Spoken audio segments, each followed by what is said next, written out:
Well, obviously getting the technology to work is very important. You know, we see a lot of prototypes and we see a lot of kind of vaporware that we think, you know, gee, this looks like a great idea, something can really happen, but often the distance between just talking about it or showing some slides or showing a small prototype of it, the distance between there and having a functional, scalable technology can often be quite challenging. So we want to be careful that they're capable of doing that. We want to be sure they have the technical skill to do it effectively.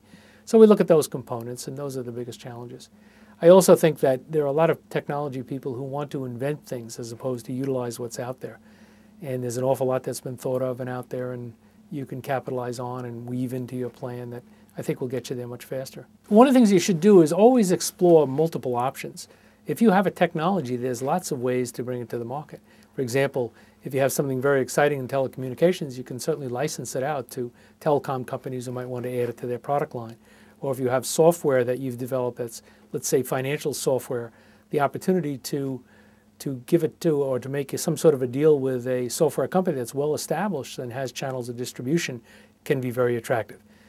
It's very expensive to really launch a national sales campaign if you're looking to build a big company. So you have to be very careful that it's within your scope to do it.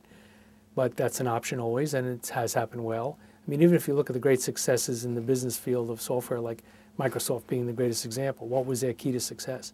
It was a contract with IBM. It was a young man going and saying, you know, can you imagine if Gates had said, oh, I'll go around the country and sell this software? It wouldn't be Microsoft today.